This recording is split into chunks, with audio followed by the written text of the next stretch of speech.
Alright class, so today I am going to discuss another lecture as I was planned that कि जो NED है उसके round 2 के लिए जो स्टूडेंट्स यहाँ पर मौजूद हैं तो राउंड 1 के कुछ और MCQs जो मैंने निकाले हैं और स्टूडेंट्स ने जो बताए हैं असल में ऑथेंटिक MCQs तो वो यहाँ पर मैंने ऐड कर दिए हैं। इसमें कुछ रिपीटेड MCQs भी हैं जिससे पहले आपने डिस्कस किए होंगे जो अभी रिपीट हो जाएंगे। तो इसलिए चूँकि इसमें जो ऑप्शंस हैं वो चेंज है, मतलब मैं कुछ ऑप्शंस मैं खुद से लिखता हूँ, समटाइम्स बच्चे सिर्फ क्वेश्चन बताता है मैं ऑप्शन डाल लेता हूँ अपनी मर्ज़ी से, और कभी कभार कुछ बच्चे सही ऑप्शन के साथ तो MCQs बता देते हैं तो मैं उसको दोबारा से वीडियो में डाल लेता हूँ उस नए ऑप्शन के साथ, क्योंकि आप जाहिर सी बात है NED में आप ऑप्शंस को देख रहे होते हैं, क्योंकि ऑप्शंस जो आपने याद किया होता है अगर ऑप्शन जैसा आंसर आता है दैन उसको टिक करते हैं आप, ठीक है। अगरचे थोड़ा सा ऑकवर्ड है कि थोड़ा रेक्टिफिकेशन टाइप का लगता है, लेकिन स्टूडेंट्स को नंबर से मतलब होती है, ठीक है, और NED में नंबर आ भी जाते हैं इस ट्रिक को अपनाते हुए, ठीक है। तो ये है कि एक ऑप्शंस यहाँ पर मैं आपको एक्यूरेट कुछ अलग से डिफरेंट बता देता हूँ और कुछ न्यू MCQs यहाँ पर हम जो है सॉल्व कर लेंगे, ठीक है। सो फर्स्ट MCQ पहले केमिस्ट्री पोर्शन कराऊंगा, उसके बाद इंग्लिश पोर्शन स्टार्ट होगा।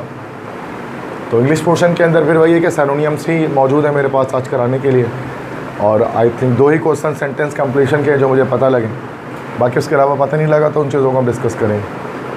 तो फर्स्ट तो राउंड 1 अब ये जाहिर सी बात है कि पास पेपर्स की सूरत में कर रहे हैं, ये चैप्टर वाइज नहीं होता, ये रैंडम है। तो MD कैट के लिए जो हम चैप्टर वाइज हमने टॉपिक स्टार्ट किया था तो वो शायद आज नहीं हो, नेक्स्ट क्लास में होगा वो आगे टॉपिक जो चलेगा। तो बट NED वालों को इस तरह से पढ़ना ज़्यादा फ़ायदा देगा अगर वो राउंड 1 के MCQs को 2023 के अच्छी तरह से डिस्कस कर लेते हैं, अच्छी तरह से पढ़ लेते हैं, तो उनके लिए जो ज़्यादा बेनिफिशियल है, जो ज़्यादा बेहतर है वो यही तरीका है, ठीक है। That's the best way to obtain 90+ marks if you have full command over the past papers, ठीक है।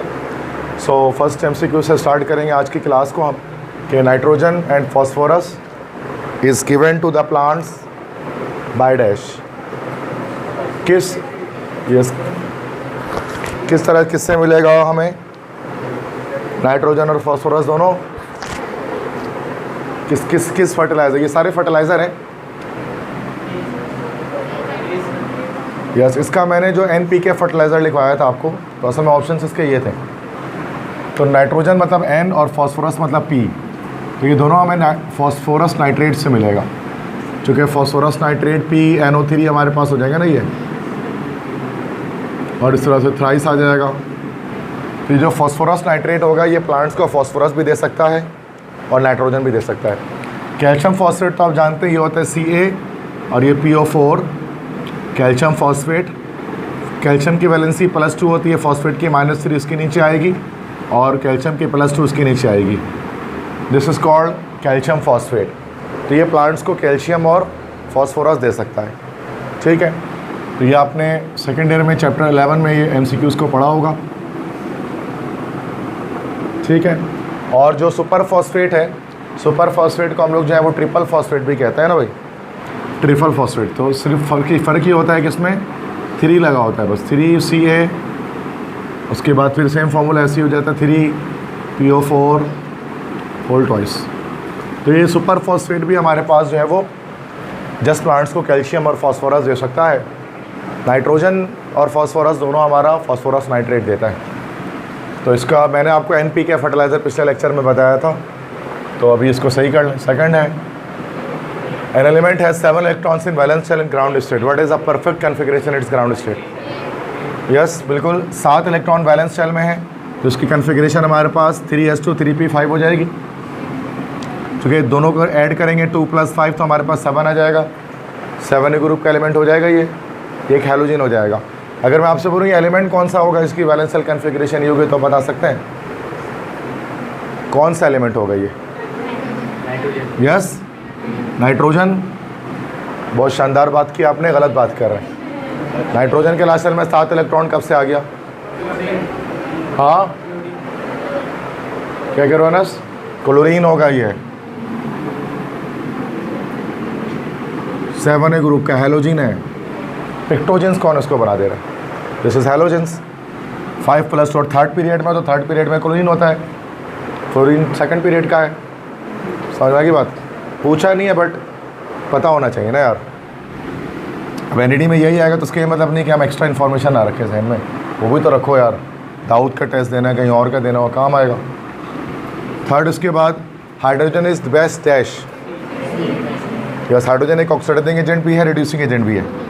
चूँकि यस हाइड्रोजन हमारे पास जो है ना वो प्लस चार्ज भी फॉर्म कर सकता है, और हाइड्रोजन यहाँ पर हमारे पास माइनस चार्ज की फॉर्मेशन भी कर सकता है।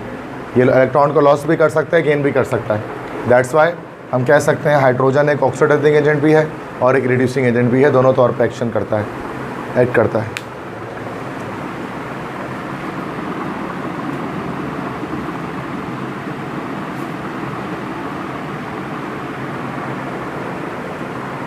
नाइट्रिक एसिड कौन सा एजेंट होता है, ऑक्सीडाइजिंग क्या रिड्यूसिंग? कौन सा?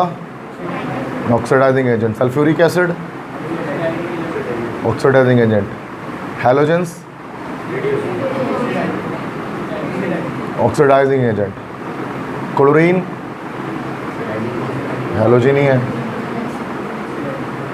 H2S और याद रखें, पूछते हैं कि MCQ क्लास में इसमें ऑक्सीडाइजिंग रिड्यूसिंग का पूछते हैं एनईडी में कौन सा एजेंट है ना। मतलब मल्टीपल 6-7 सवाल डले हुए उनके सॉफ्टवेयर में ऑक्सीडाइजिंग रिड्यूसिंग।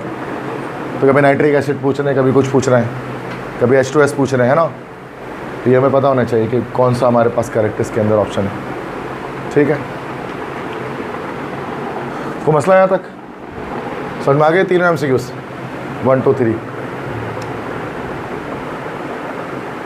कुछ पूछना है किसी को? आगे बढ़े।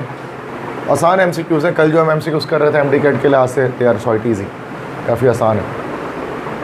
क्योंकि न्यूमेरिकल वगैरह देखो कुछ भी नहीं आएगा, जस्ट थ्योरी है।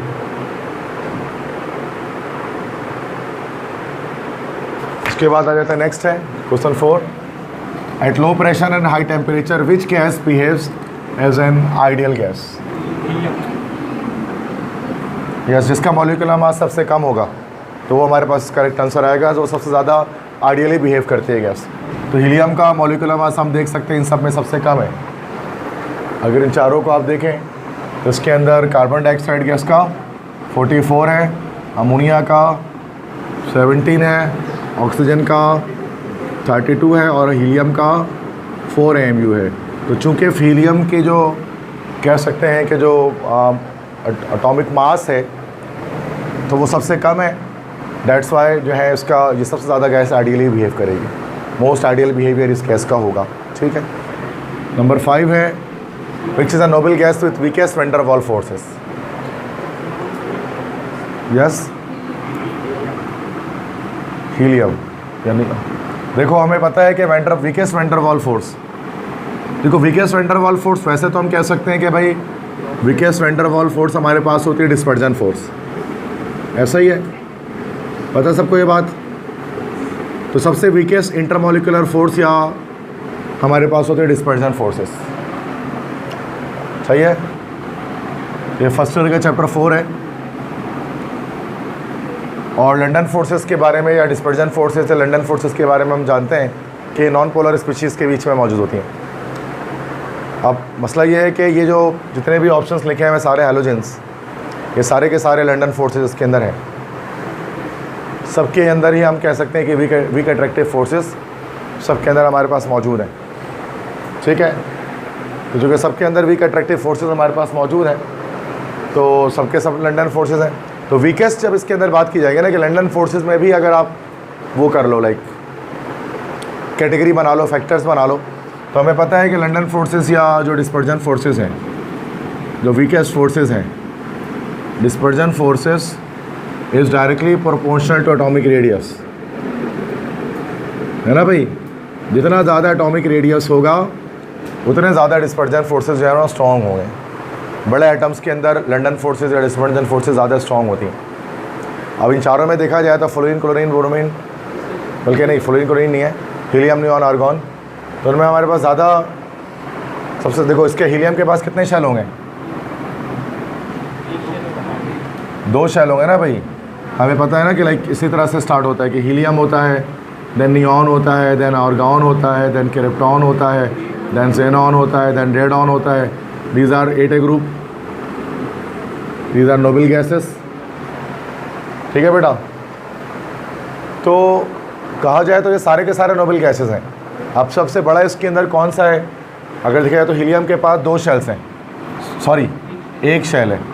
नियॉन के पास 2 शेल हैं. आर्गॉन के पास 3 शेल हैं. और ज़ीनॉन के पास 5 शेल्स, 1 2 3 4 5 शेल्स हैं. तो इसका मतलब कि ज़ीनॉन हमारे पास सबसे वीकेस्ट कह रहा है ना, तो ज़ीनॉन हमारे पास सबसे स्ट्रॉन्गेस्ट डिस्पर्जन फोर्स रखेगा.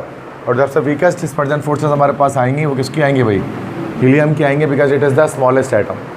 जितना छोटा एटम होगा उतने ज़्यादा समझ लो कि वीक लंडन फोर्सेस या उतनी वीक डिस्पर्जन फोर्सेस मौजूद होंगी. सही है भाई. नेक्स्ट क्वेश्चन नंबर 6 है ethyl alcohol on distilled with excess of chlorine and calcium hydroxide, the final product is dash. Ethyl alcohol की जब डिस्टिलेशन की जाती है तो क्या बनता है? अच्छा, ethyl alcohol on distilled with excess of Cl2 and calcium hydroxide, the final product is. देखो हमारे पास जो रेक्टिफाइड स्पिरिट होता है ना, रेक्टिफाइड स्पिरिट, तो रेक्टिफाइड स्पिरिट में हमारे पास 92 से 95% इथेनॉल मौजूद होता है. और इसके अंदर हमारे पास लाइक 5 to 8% वाटर मौजूद होता है. ठीक है. अब इसको अगर हमें एब्सोल्यूट अल्कोहल में कन्वर्ट करना है तो हमें इसके 5 to 8% वाटर को और ज़्यादा रिमूव करना पड़ता है. अब वो रिमूवल मेथड क्या होता है कि उसके अंदर हम लोग क्या करते हैं, कैल्शियम हाइड्रोक्साइड और क्लोरीन गैस को ऐड करते हैं. ये दोनों असल में क्या होते हैं, ये दोनों के दोनों हाइग्रोस्कोपिक होते हैं. कैल्शियम हाइड्रोक्साइड जो है ना वो हाइग्रोस्कोपिक होता है, मतलब वो करता क्या है कि एज अ ड्राइंग एजेंट इस्तेमाल होता है वाटर मॉइस्चर को रिमूव करने के लिए, कैल्शियम हाइड्रोक्साइड. तो क्या होता है, कैल्शियम हाइड्रोक्साइड इसके फर्दर वाटर को रिमूव कर देता है और रिमूव करके इसको एब्सोल्यूट अल्कोहल में कन्वर्ट कर देता है, जो हमारा 99.9 या 100% प्योर होता है.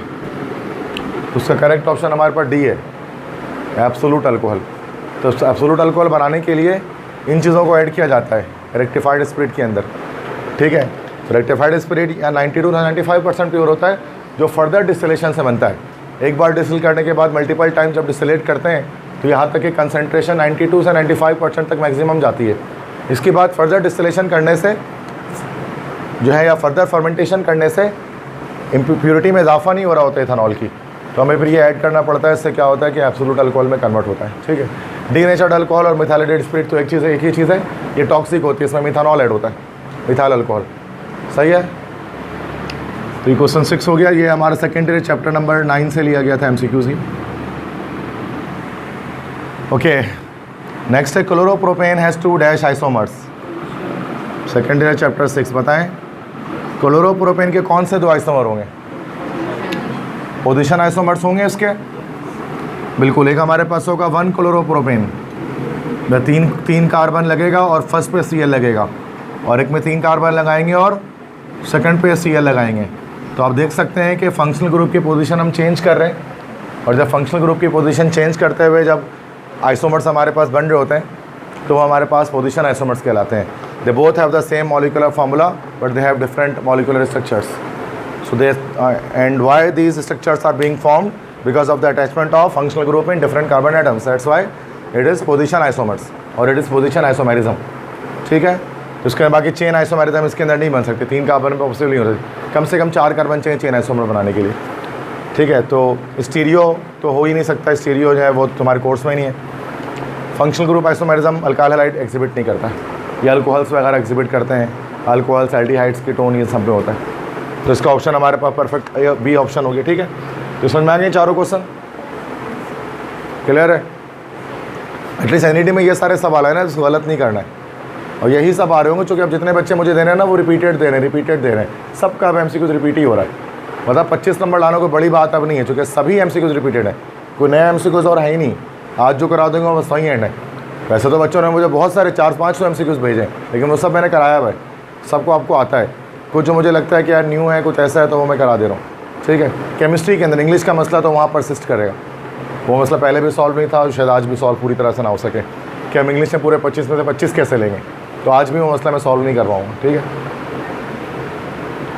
इसका गारंटी दे रहा हूँ पूरे 25 आने ही आने, अब नहीं आ रहे तो तुम्हारी गलती है और कुछ नहीं। सारे क्वेश्चन तो मैं बता दे रहा हूँ जो तुम्हें। नंबर 8 है basic buffer solution can be form by mixing dash. Basic buffer solution कैसे बनाया जाता है?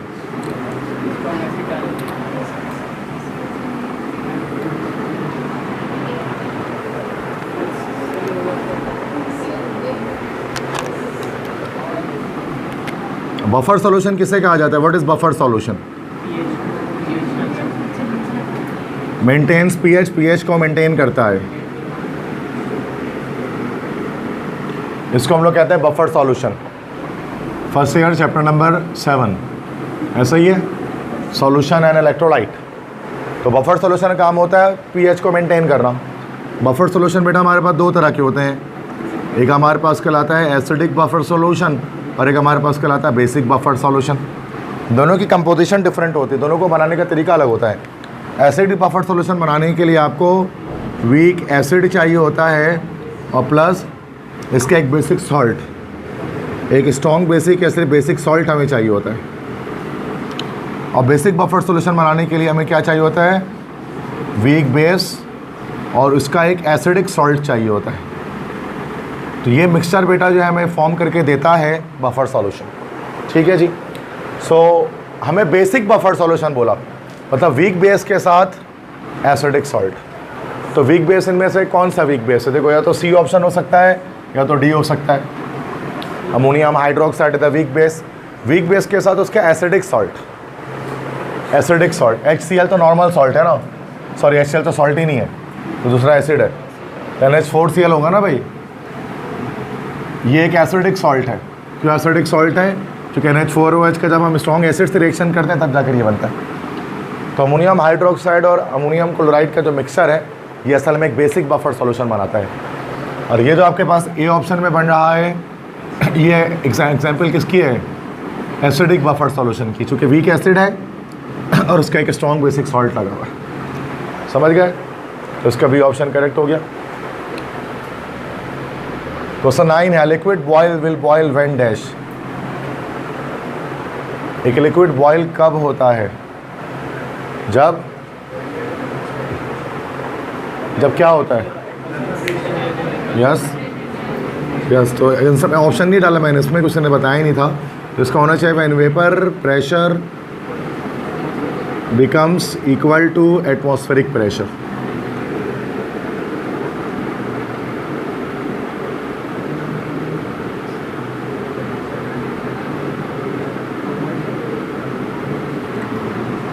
यही आंसर होगा। सही है। तो जब वेपर प्रेशर एटमॉस्फेरिक के बराबर हो जाए या इंटरनल प्रेशर जब एक्सटर्नल प्रेशर के बराबर हो जाए लिक्विड के अंदर, तो हम कहते हैं कि उसने बॉइलिंग पॉइंट अपना रीच कर लिया और लिक्विड बॉयल होना स्टार्ट हो जाता है। सही। तो ये हमारा क्वेश्चन 9 था फर्स्ट ईयर चैप्टर नंबर 2 से। क्वेश्चन 10 है polyhydroxy aldehyde and ketone are. Second year chapter number 10। बताओ पॉलीहाइड्रोक्सी एल्डिहाइड और कीटोन किससे कहा जाता है? कार्बोहाइड्रेट्स। सही है। नहीं पता ये क्या? कार्बोहाइड्रेट्स की डेफिनेशन ही यही है, मल्टीपल हाइड्रोक्साइड ग्रुप्स अटैच होते हैं और कम से कम एक एल्डिहाइड या कीटोनिक ग्रुप लगा होता है। ऐसे ही होता है। So this is actually carbohydrates.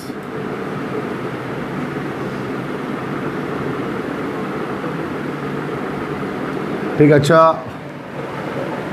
11 है Grignard's reagent is active due to the presence of dash। Second year chapter 8 Grignard reagent किस वजह से रिएक्टिव होता है, रिएक्शन में हिस्सा ज़्यादा लेता है? All of this. Correct answer इसका है बी, मैग्नीशियम। मैग्नीशियम की वजह से। क्यों मैग्नीशियम की वजह से? Due to high electropositive nature.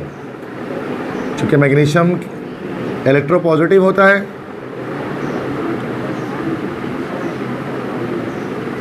इसके इलेक्ट्रोपॉजिटिव होने की वजह से, क्योंकि इलेक्ट्रॉन लूजिंग टेंडेंसी ज़्यादा रखता है, तो इसके इलेक्ट्रोपॉजिटिव होने की वजह से ग्रिग्नार्ड रिएजेंट जो है वो एक रिएक्टिव कंपाउंड है और बहुत तेज़ी से रिएक्शन करता है because of the presence of a metal in it.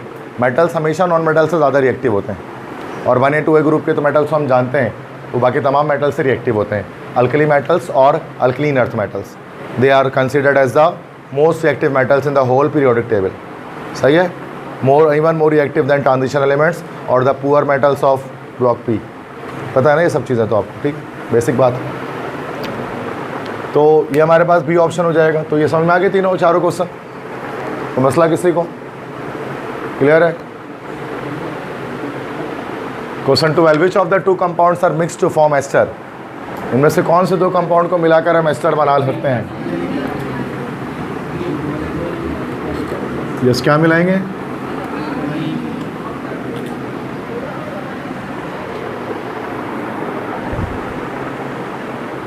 क्या होगा इसके ऑप्शन में? बी होगा, अल्कोहल एंड कार्बोक्सिलिक एसिड मिलते हैं तो हमारे पास एस्टर बनता है। कौन सा रिएक्शन कहलाता है ये? एस्टरिफिकेशन। ठीक है, रिवर्सिबल होता है कि इरिवर्सिबल? रिवर्सिबल होता है। ठीक है, हॉट कंडीशन में होता है कि कोल्ड कंडीशन में? हॉट या कोल्ड? हॉट कंडीशन में होता है। कैटलिस्ट क्या यूज़ करते हैं इसमें? H2SO4 sulphuric acid. ठीक है, ओके। अगर इस रिएक्शन का अगर हम, ये रिवर्सिबल रिएक्शन है, अगर हम इसकी इक्विलिब्रियम कांस्टेंट की वैल्यू निकालें तो क्या निकलेगी? 4 निकलेगी, 4.0। सही है, ओके। नंबर 12 आते हैं। Pi bonds are formed by dash. Pi bonds कैसे बनते हैं? First year chapter 4। किससे बनेगा? पैरेलल। बी ऑप्शन गलत हो गया, डी। पैरेलल ओवरलैपिंग को साइड वेज ओवरलैपिंग भी कहते हैं ना भाई। साइड वाइज ओवरलैपिंग करें चाहे हम पैरेलल कहें, बात एक ही है। जिस तरह से हेड टू हेड ओवरलैपिंग कहते हैं हम इसको, या इसको हम लोग कभी कभार कहते हैं end to end overlapping, end to end overlapping. ये कभी कभार इसको एक्सियल ओवरलैपिंग भी कहा जाता है। तो axial, end to end, head to head एक ही बात है। और पैरेलल ओवरलैपिंग कहें या फिर साइड वाइज ओवरलैपिंग करें तो बात एक ही है। तो यहाँ पर बी एंड सी दोनों हैं। जैसे सिग्मा बॉन्ड के तीन तरह की ओवरलैपिंग हो सकती है, बिल्कुल इसी तरह से पी ऑर्बिटल्स में जो ओवरलैपिंग होती है वो पैरेलल कह सकते हैं या साइड वेज कह सकते हैं, बात एक ही है। इंग्लिश का हेर फेर है, केमिस्ट्री का हेर फेर नहीं है, ये बात एक ही हो रही है उसके अंदर। ठीक है, नंबर 13 है the pressure exerted by vapours in equilibrium state is called dash. Vapour pressure होगा ये।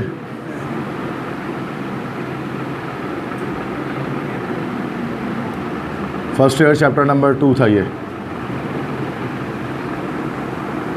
14 है volume of all gases are equal to number of molecules at similar temperature and pressure. This law refers to, कौन सा law है ये?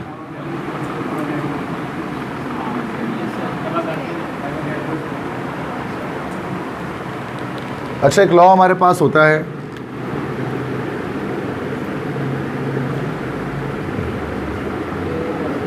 जो आया था आपके पास सेकंड एमसीक्यूज फर्स्ट ईयर का जब पेपर आप लोगों ने दिया था, ये इसका आंसर था। ये कौन सा लॉ था? गेल-लुसैक्स लॉ। ये लॉ क्या कहता है?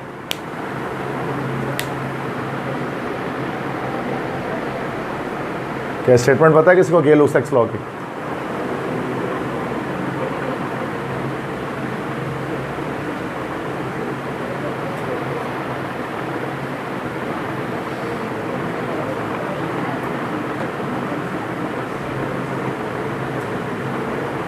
क्या अवोगाड्रोस लॉ और गेल-लुसैक्स लॉ में कोई डिफरेंस है? एक ही चीज़ है।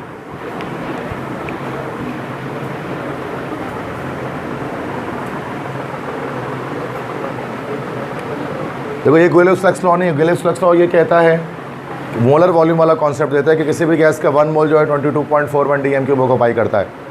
तो वो मोल और वॉल्यूम के बीच का रिलेशनशिप होता है, दैट इज कॉल्ड गेल-लुसैक्स लॉ। और ये जो है ना, जो नंबर ऑफ मॉलिक्यूल्स और वॉल्यूम के बीच का रिलेशन है, ये हमारे पास कहलाता है this is called Avogadro's law. ये सही कह रहे थे। तो वॉल्यूम और नंबर ऑफ मोल्स के बीच का रिलेशनशिप असल में वो गेल-लुसैक्स लॉ होता है। अक्सर बच्चों ने उसको एवोगाड्रोस लॉ लगा दिया था निशान में फर्स्ट ईयर में, जब पेपर 1 नंबर उसी के घटे थे अक्सर बच्चों के। सेकंड एमसीक्यूज आया था ये। तो एवोगाड्रोस लॉ सिंपल हमें कहते हैं कि वॉल्यूम जो है वो डायरेक्टली प्रोपोर्शनल है नंबर ऑफ पार्टिकल्स के, नंबर ऑफ मॉलिक्यूल्स के।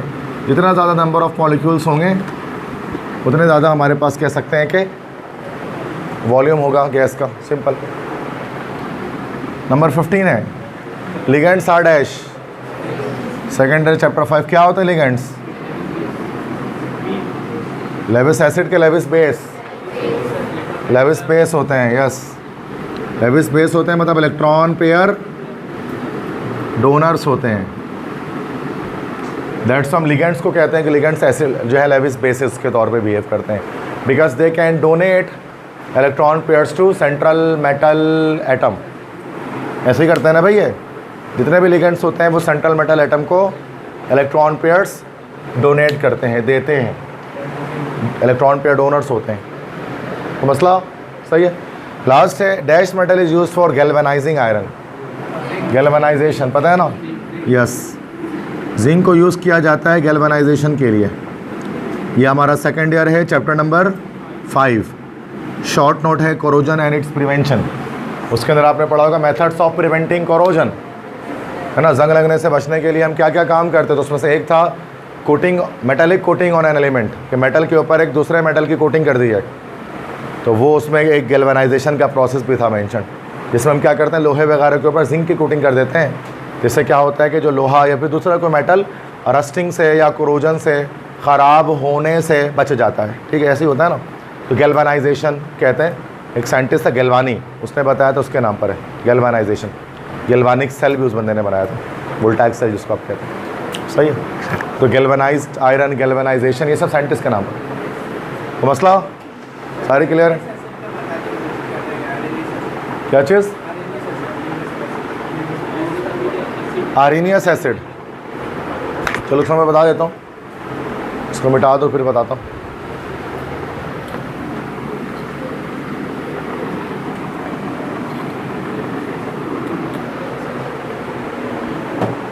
असल में जो हमारे पास ये एसिड बेस कॉन्सेप्ट होते हैं ना, एसिड बेस कॉन्सेप्ट हमारे पास 3 तरह के होते हैं। 3 तरह के एसिड बेस कॉन्सेप्ट हैं। एक हमारे पास कहलाता है आर्सेनियस कॉन्सेप्ट, आर्सेनियस कॉन्सेप्ट। एक हमारे पास कहलाता है लॉरी ब्रॉन्स्टेड कॉन्सेप्ट, और एक कहलाता है लेविस कॉन्सेप्ट। 3 कॉन्सेप्ट दुनिया में आए हैं एसिड बेस के बारे में। सबसे पहले आर्सेनियस आया, फिर लॉरी ब्रॉन्स्टेड, फिर लेविस। 9th क्लास में पढ़ा होगा। तो आर्सेनियस कॉन्सेप्ट जो बेस करता था, ये बेस करता था किस कॉन्सेप्ट पर भाई? आयोनाइजेशन कॉन्सेप्ट पर बेस करता था। ब्रॉन्स्टेड लॉरी कॉन्सेप्ट कौन सा कॉन्सेप्ट था? इसको हम लोग प्रोटोनिक कॉन्सेप्ट भी कह सकते हैं। और लेविस कॉन्सेप्ट असल में कौन सा कॉन्सेप्ट था? Electronic concept. तो आर्सेनियस के मुताबिक, अगर आर्सेनियस की बात करें तो आर्सेनियस जो फर्स्ट साइंटिस्ट है, तो आर्सेनियस के मुताबिक हमारे पास एसिड्स क्या होते हैं? आर्सेनियस के मुताबिक एसिड जो होते हैं वो H+ डोनर्स होते हैं। H+ देने वाले होते हैं किसमें भाई? In aqueous solution. Aqueous solution में जो H+ दे वो एसिड है। और आर्सेनियस के मुताबिक बेस कैसे होते हैं? OH- donors in aqueous solution. Aqueous solution में जो हमारे पास OH- देते हैं उनको बेस कहा जाता है। ठीक है। अब जैसे कि अगर हम HCl ले लें, हाइड्रोक्लोरिक एसिड, इसको अगर हम पानी में डालते हैं तो ये H+ और Cl- में ब्रेक हो जाता है। तो एक्वस सॉल्यूशन में ये चूँकि हमें क्या कर रहा है बेटा, ये हमें H+ दे रहा है, that's why HCl is an acid. Arsenious acid भी कह सकते हैं। अगर हम NaOH लेते हैं, सोडियम हाइड्रोक्साइड, और उसको पानी में डालते हैं तो ये हमारा Na+ और OH- में ब्रेक होगा। अब चूँकि ये जो कंपाउंड हमारे पास है NaOH, ये हमें एक्वस सॉल्यूशन के अंदर हाइड्रोक्साइड आयन फर्निश कर रहा है, दे रहा है। दैट्स वाई ये कंपाउंड हमारे पास है बेस, या बेसिक नेचर का कंपाउंड है। ये कॉन्सेप्ट आर्सेनियस का। इसके बाद कॉन्सेप्ट आया ब्रॉन्स्टेड लॉरी कॉन्सेप्ट। अच्छा, इसमें गलती क्या थी? आर्सेनियस जो था ये अमोनिया का बेसिक नेचर एक्सप्लेन नहीं कर पाता था। अमोनिया के फॉर्मूले में OH होता ही नहीं है, तो ये OH दे नहीं सकता। अगर ये OH दे नहीं सकता तो उसका मतलब इसको एसिड होना चाहिए, लेकिन ये बेस होता है। तो अमोनिया का नेचर नहीं बता पाया, तो उसके लिए सेकंड कॉन्सेप्ट आया Bronsted Lowry concept. Bronsted Lowry के मुताबिक एसिड क्या होते हैं? एसिड होते हैं प्रोटॉन डोनर। प्रोटॉन मतलब H+ को प्रोटॉन कहता है ना, H+ डोनर। और बेस क्या होता है उसके मुताबिक? प्रोटॉन या H+ एक्सेप्टर। H प्लस देने वाला एसिड और H प्लस लेने वाला बेस, ठीक है। ये हमारे पास कॉन्सेप्ट है। मिसाल के तौर पे अगर हम ले लेते हैं कोई एसिड, जैसे HCl ले लेते हैं। HCl को जब पानी में डाला जाएगा तो ये HCl क्या करेगा, H प्लस जो है ना, अपना H प्लस ये इस वाटर को दे देगा, तो Cl माइनस बच जाएगा प्लस हाइड्रोनियम आयन बच जाएगा। तो इसका मतलब यहाँ पर हमारे पास हो गया, इसका मतलब ये हो गया हमारे पास कि ये एसिड H, क्यों, चूँकि ये प्रोटॉन डोनर है, प्रोटॉन डोनेटिंग कैपेबिलिटी रखता है। बेस की जब बात करें, अमोनिया की बात करें, अमोनिया प्लस वाटर। अब अमोनिया बेस किस तरह से है कि अमोनिया को आप देख सकते हैं यहाँ पर H प्लस देगा नहीं, बल्कि वाटर से H प्लस ले लेगा। जब H प्लस ले लेगा तो क्या हो जाएगा, NH4 अमोनियम आयन बनेगा और प्लस हाइड्रोक्साइड आयन। तो चूँकि यहाँ पर HCl प्रोटॉन डोनर है, दैट्स वाई एसिड है ब्रोस्टेड लोरी का, और अमोनिया चूँकि यहाँ पर H प्लस ले रहा है, तो ब्रोस्टेड लोरी के कॉन्सेप्ट के लिहाज से ये बेस है। ये तो यहाँ पर कॉन्सेप्ट है, इसको हम लोग कहते हैं Bronsted Lowry concept, protonic concept of acids and bases, ठीक है। तो ब्रोस्टेड लोरी अलग अलग साइंटिस्ट है, दोनों ने मिलकर बात की थी।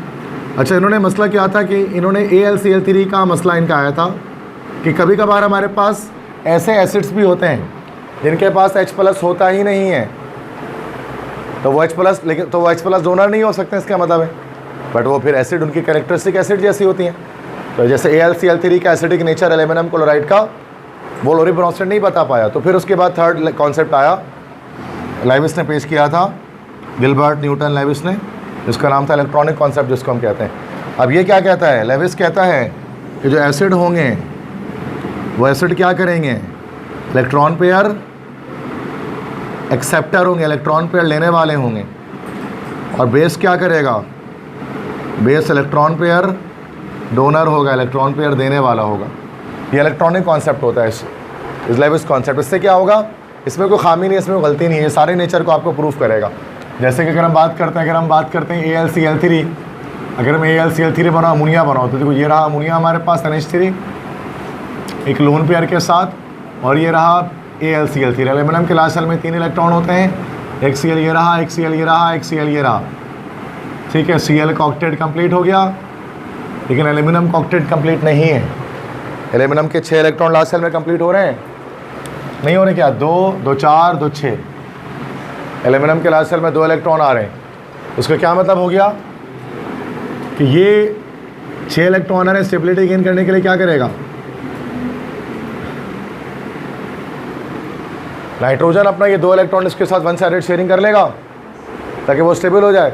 अब चूंकि ये अमोनिया क्या कर रहा है, अमोनिया यहाँ पर लोन पेयर दे रहा है, इलेक्ट्रॉन पेयर, तो यहाँ पर क्या नेचर आ गया इसका, बेस। और एल्यूमिनियम क्लोराइड चूँकि इलेक्ट्रॉन पेयर रिसीव कर रहा है इससे, तो यहाँ पर इसका कैसा नेचर आ गया, एसिडिक, और ये एसिड हो गया। समझ गए। तो ये हमारे पास कहलाते हैं लेविस एसिड, लेविस बेस भी हम इसलिए कह सकते हैं। दैट्स वाई AlCl3 को हम लोग लेविस एसिड कह रहे होते हैं, क्योंकि नॉर्मल आर्नियस या ब्रोस्टेड लोरी कॉन्सेप्ट फेल हो गया तो उसको एसिड बताने में, इसलिए लिखा हुआ होता है किताबों में लेविस एसिड। लेविस नाम है, चूँकि इलेक्ट्रॉन पेयर ये क्या कर रहा है बेटा, एक्सेप्ट कर रहा है, दैट्स वाई। ठीक है, वो सब समझ में आ गई। यस अनस, तो आपने पूछा तो मैंने पूरा टॉपिक ही 9 क्लास का एक्सप्लेन कर दिया आपके सामने। 9 में पढ़ा होता है, लेकिन उसको कॉन्सेप्ट अच्छे नहीं होते, समझ में नहीं आता। आप थोड़े बड़े हो गए हो तब समझ में आ जाएगा क्या बोलना चाह रहा हूँ। ठीक है, तो ये 15 का आंसर हमारे लिगेंड्स। तो हमारे पास में पता है क्या होता है, हमेशा लोन पेयर ऑफ इलेक्ट्रॉन देते हैं, that's a simple Lewis base है। रट भी दोगे तो नंबर आ जाएंगे एनईडी में, आपको भले ना पता हो ये सब, उससे क्या फ़र्क पड़ता है। सही है, तो लेविस हमारे पास बेस बी ऑप्शन करेक्ट हो जाएगा। सही है। 16 है, dash metal is use for, ये तो हो गया जिंक, बल्कि सारे ही हो गए, तो स्लाइड चेंज होगी। सही है, तो मसला क्वेश्चन 17 है, the phenomena in which a compound exist in different crystalline forms is called dash. एक ही कंपाउंड का डिफरेंट फॉर्म में एग्जिस्ट करना क्या कहलाता है? Yes, polymorphism. मैंने ऑप्शन नहीं डाले, ठीक है, आप डायरेक्टली खुद बता सकते थे, है ना। तो इसका आंसर हमारे पास हो जाएगा दिस इज पॉलीमॉर्फिज्म। और यही अगर एक एलिमेंट अगर मोर देन वन फॉर्म में एग्जिस्ट करे तो किसको क्या बोलेंगे? आइसोमॉर्फिज्म नहीं बोलेंगे, आइसोमॉर्फिज्म तो अलग चीज़ है, एलोट्रोपी कहा जाएगा उसको। This is called allotropy. If the phenomena of polymorphism is exhibited by elements and it is called allotropy. सही है, सिंपल। जैसे कि हाँ, दो अलग अलग कंपाउंड का सेम स्ट्रक्चर, और एक ही कंपाउंड का दो अलग अलग स्ट्रक्चर पॉलीमॉर्फिज्म। पॉली का मतलब ये होता है मोर देन वन, ठीक है। अमीनो एसिड्स आर डैश,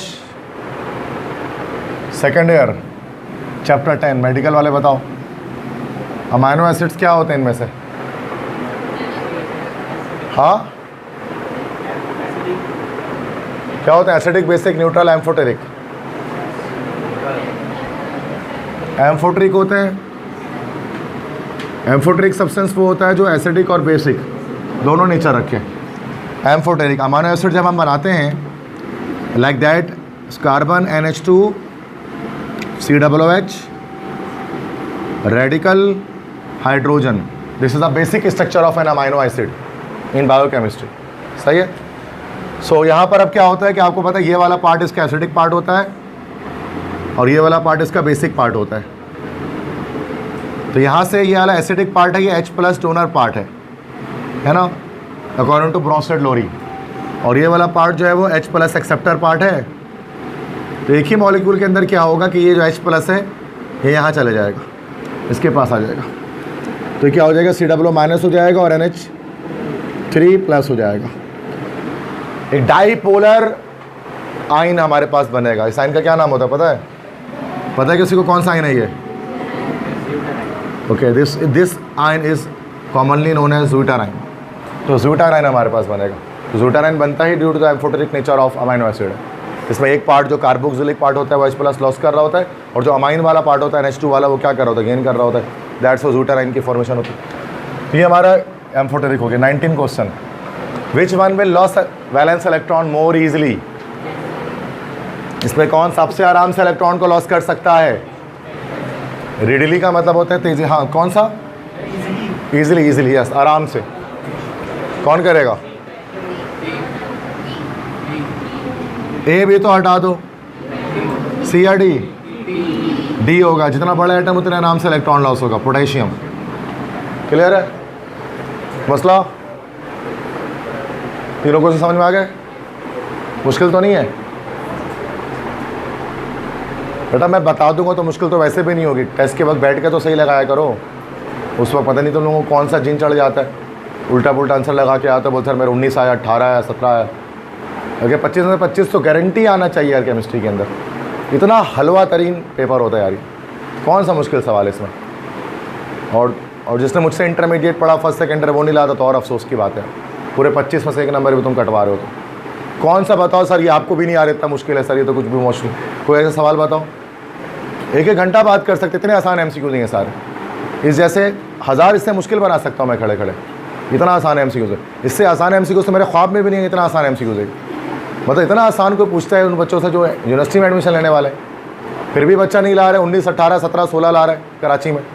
मतलब पढ़ने का लेवल चेक करो ना यार हमारा, कि हम किस तरह से मेहनत करते हैं पाकिस्तान में, कि हम इसको भी नहीं कर पाते हैं। हमारा बच्चा IIT में इंडिया में बैठेगा, नीट में जाकर बैठेगा तो उसका क्या हाल होगा? JEE मेन, JEE एडवांस जब वो देगा, हम तो 0 नंबर भी, हमारे नेगेटिव में नंबर आएंगे हमारे, ऐसा नंबर। सही बात है ना? अभी वहाँ पे वो चांद पे पहुँच जा रहे हैं और हम लोग यहाँ वाटर बलून फायर कर रहे हैं सिर्फ। ऐसे ही है ना भाई? तो फ़र्क है दोनों कंट्रीज़ के अंदर, तालीम में फ़र्क है दोनों की, एप्टीट्यूड टेस्ट तक में फ़र्क है, हर चीज़ में फ़र्क है, सिर्फ इसमें फ़र्क नहीं है। आगे बढ़ो। Number 20, which of the following, ये थोड़ा मुश्किल सवाल लगा था मुझे इसलिए मैंने इसको अलग से निकाला है। एक ये सवाल सिर्फ था, ये अच्छा सवाल मिला था, किसी का आया था ये, which one of the following with aqueous KOH will give acetaldehyde? तो एक्वस KOH के साथ एसिटाल्डिहाइड कौन देगा इनमें से? तो 1,2 dichloroethane, 1,1 dichloroethane, chloroacetic acid, ethyl chloride. आया था क्या किसी का MCQ? नहीं आया था। देखो KOH के साथ एक्वस KOH यूज़ कर लिया है, एसिटाल्डिहाइड देना है, इसका मतलब हमें पाई बॉन्ड की फॉर्मेशन करनी है। ठीक है, तो एक है 1,2 डाइक्लोरोइथेन, एक है 1,1 डाइक्लोरोइथेन। 1,1 डाइक्लोरोइथेन लगाएंगे, अगर लगा लेते हैं, चलो ये हो गया 1,1 डाइक्लोरोइथेन प्लस। ठीक है, और यहाँ पर हमारे पास हाइड्रोजन आ गया, सॉरी यहाँ पर भी हाइड्रोजन आ गया। ऑक्सीजन कहाँ से यहाँ पर लगेगा?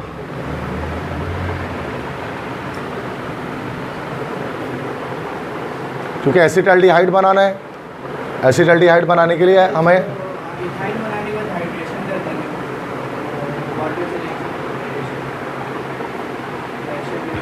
तो इसका आंसर हमारे पास होगा ये 1,2 डाइक्लोरोथेन। मैं बनाकर दिखाता हूँ कैसे। लेकिन यहाँ पर एक्वस तो नहीं होना चाहिए था, फिर अल्कोहलिक होना चाहिए था ना। यहाँ पर अल्कोहलिक होना चाहिए, तभी तो एलिमिनेशन होगा। अल्कोहलिक आया होगा ना। ठीक है, ओके। तो 1,2 डाइक्लोरोथेन ये हमारे पास आ गया CL। बहुत लंबा प्रोसीजर है, ठीक है। भले आप आंसर याद कर लें अगर आपको इक्वेशन समझने में मसला आता है तो, ठीक है। प्लस इसके जब हम KOH से रिएक्शन कराएंगे एक बार, तो पहली बार क्या होगा, डबल बॉन्ड की फॉर्मेशन हो जाएगी, है ना भाई। पहली बार में डबल बॉन्ड की फॉर्मेशन हो जाएगी एक बार। उसके बाद एक Cl निकल जाएगा, एक Cl बच जाएगा हमारे पास। ऐसे ही होगा।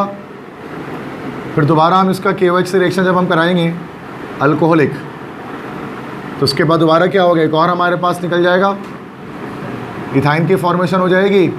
फिर इस इथाइन की हम लोग क्या करेंगे, हाइड्रोलाइसिस करेंगे in the presence of HgSO4 और H2SO4। ये हमारे पास विनाइल अल्कोहल बन जाएगा, बनेगा ना विनाइल अल्कोहल। फिर इस विनाइल अल्कोहल के अंदर क्या हो जाएगी, टॉटोमेरिज्म हो जाएगी या रीअरेंजमेंट हो जाएगी, मॉलिक्यूलर रीअरेंजमेंट। जब इसकी रीअरेंजमेंट होगी तो सिंपल ना है कि H इस तरफ मूव करेगा, डबल बॉन्ड इधर आ जाएगा, तो हमारे पास एसिटाल्डिहाइड बन जाता है।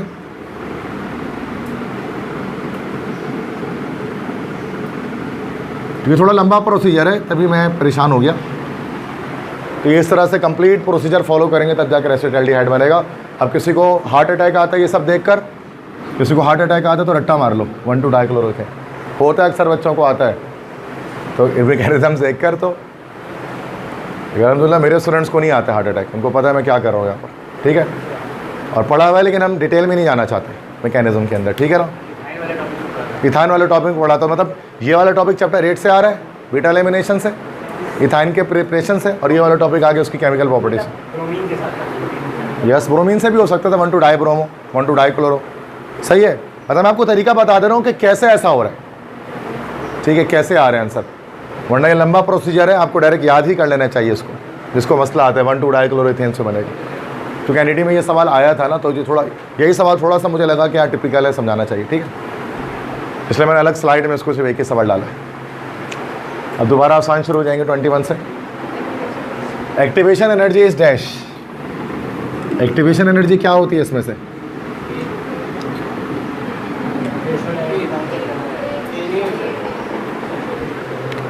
हाँ बेटा, फर्स्ट ईयर चैप्टर नंबर 8 क्या होगा ये, थ्रेशोल्ड माइनस इंटरनल। तो क्या एक्टिवेशन आ जाएगा, एक्टिवेशन एनर्जी। तो activation energy is amount of energy which is required to start a chemical reaction. अच्छा, अगर किसी रिएक्शन की एक्टिवेशन एनर्जी हाई है तो वो रिएक्शन स्लो है क्या फास्ट है, स्लो है ना भाई। और अगर किसकी एक्टिवेशन एनर्जी लो है तो रिएक्शन जो है वो फास्ट है, सिंपल। नंबर 2 है ionic salt in water is present in the form of dash, hydrated ions. बिल्कुल सही, या इससे पहले भी कराया मैंने। 23 non metallic compound is present in group what. Non metallic compound, non metals product table में किस जगह पर मौजूद होते हैं, सोच लो। ऊपर की साइड पे होते हैं और सीधे हाथ पर होता है ना, अपर राइट में होते हैं ना, पता है सबको, ठीक है। तो सी ऑप्शन हो जाएगा अपर राइट। अब सिर्फ राइट साइड नहीं कह सकते हैं, राइट साइड पे जो है मेटल्स भी आपको मिल जाएंगे, पुअर मेटल्स, एल्यूमिनियम मिलेगा, लेड मिलेगा, टिन मिलेगा। तो राइट साइड नहीं बोल सकते, अपर मतलब अपर राइट, राइट साइड पे ऊपर की तरफ नहीं आ रहा हो तो सारा non metal, fluorine, carbon, oxygen, nitrogen, bromine सब अपर राइट में मिलेगा आपको। Which group will salt like hydride कौन बनाएगा, 1A2A वाले बनाएंगे। सॉल्ट लाइक हाइड्राइड्स को हम लोग इसी को सलाइन हाइड्राइड्स कह सकते हैं, इन्हीं को हम ट्रू हाइड्राइड्स कह सकते हैं, इन्हीं को हम आयनिक हाइड्राइड्स कह सकते हैं। 1A लेकिन 2A के हर एलिमेंट नहीं बनाएंगे। कौन नहीं बनाएगा, यस, बेरिलियम और मैग्नीशियम नहीं बनाएगा। तो कौन सा हाइड्राइड बनाएगा फिर ये, polymeric hydride. Second year chapter 2 hydrogen से निकाला है MCQs, है ना। Hydrides are the binary compounds of hydrogen. Clear है, ये समझ में आई बात, सारी क्लियर है, easy. 25 which is the most powerful oxidising agent? सबसे पावरफुल ऑक्सीडाइजिंग एजेंट कौन सा है? हाँ जी, क्लोरीन। गलत जवाब। इलेक्ट्रोकेमिकल सीरीज में पढ़ा होगा, ये हमारा टॉपिक है फर्स्ट ईयर चैप्टर नंबर 7। याद रखना है कि स्ट्रॉन्गेस्ट ऑक्सीडाइजिंग एजेंट जब आपसे कभी पूछे ज़िंदगी में कोई भी इंसान, तो आप उसको बताओगे कि वो हमारे पास क्या है भाई, फ्लोरीन है। और अगर कोई आपसे पूछता है स्ट्रॉन्गेस्ट रिड्यूसिंग एजेंट, तो क्या बताओगे? एलिमेंटल फॉर्म में। वैसे तो मेटल्स होते हैं ना भाई, कौन सा मेटल? क्या? सोडियम। गलत जवाब, लिथियम। इलेक्ट्रोकेमिकल सीरीज भूल गए? लेके खाना मज़े से, लेके खाना मज़े से, आला मन जो करे, आला मन जो करे, फेंक दे कोई निगाहें, सुंदर प्यार भरी, छापा। भूल गए सब? छापा एफ। क्या ये इलेक्ट्रोकेमिकल सीरीज है? ECS। सबसे टॉप पर जो एलिमेंट होगा वो सबसे, जो हाइड्रोजन से ऊपर वाले सारे रिड्यूसिंग एजेंट हैं, और सबसे बेस्ट सबसे टॉप पर होगा तो इसकी रिडक्शन पोटेंशियल हमारे पास सबसे कम होगी। सबसे स्ट्रॉन्गेस्ट ऑक्सीडेशन पोटेंशियल रखेगा तो सबसे अच्छा रिड्यूसिंग एजेंट हमारे पास हो गया। फिर हाइड्रोजन से नीचे वाले सारे ऑक्सीडाइजिंग एजेंट हैं, सॉरी हाँ यस ऑक्सीडाइजिंग एजेंट। अब इनमें फ्लोरीन जो है ना हमारे पास सबसे नीचे जो होता है, ये सबसे ज़्यादा इसकी जो है वो ऑक्सीडेशन, सबसे ज़्यादा इसकी रिडक्शन पोटेंशियल होती है फ्लोरीन की। उसका मतलब क्या हो गया कि ये सबसे बेस्ट हमारा ऑक्सीडाइजिंग एजेंट हो गया। तो लिथियम पूरे पीरियोडिक टेबल में सबसे अच्छा रिड्यूसिंग एजेंट है, और जो फ्लोरीन है वो पूरे पीरियोडिक टेबल के अंदर सबसे अच्छा ऑक्सीडाइजिंग एजेंट है। समझ गए तो मसला?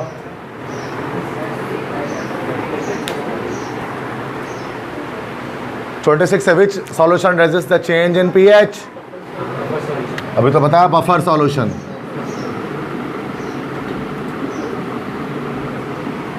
Aqua regia produces what? Auric chloride. B option. AuCl3 produce करता है ना ऑरिक्लोराइड, एक्वा रिजिया। समझ में आ गया सब? तो मसला आप में से कुछ के आए होंगे MCQ, मुझे नहीं पता किसके क्या आए, ठीक है, बट ये सब थे। अब क्या पता कि 3-4 आपको MCQ मिल जाए जो आपका आया हो, या 2-3 मिल जाए, कितना भी 2 मिल गए तो कुछ ना कुछ मिलेंगे आपको। आपको कितना मिला? 2 मिले अभी भी। हाँ तो मतलब है ना सवालात इसमें।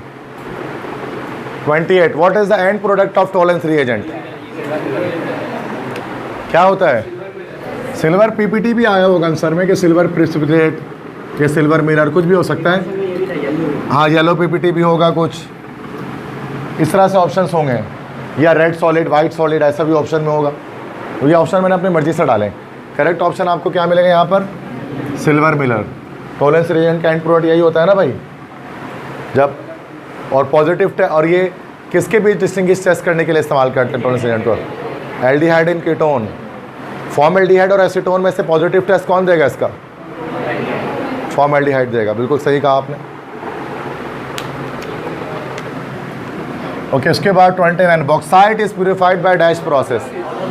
ऑल ऑफ दिस तीनों से हो सकता है, बायर, सरपेक, हॉल, तीनों से। 30 है nitrogen molecule is more stable due to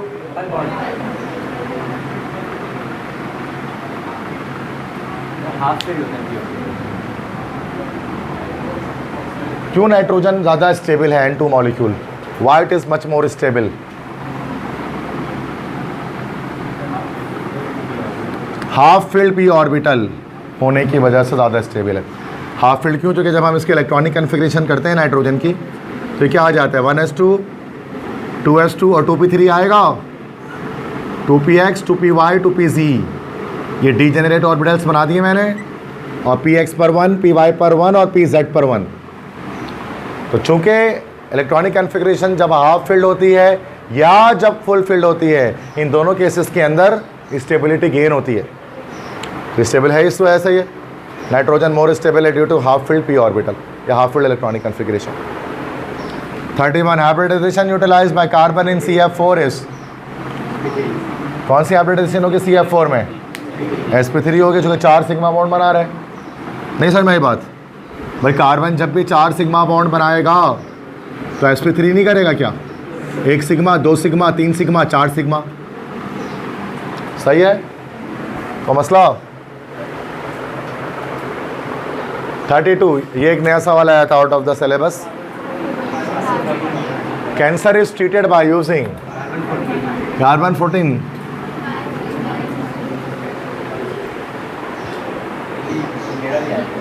तुम्हारे भी आया था, क्या लगाया था?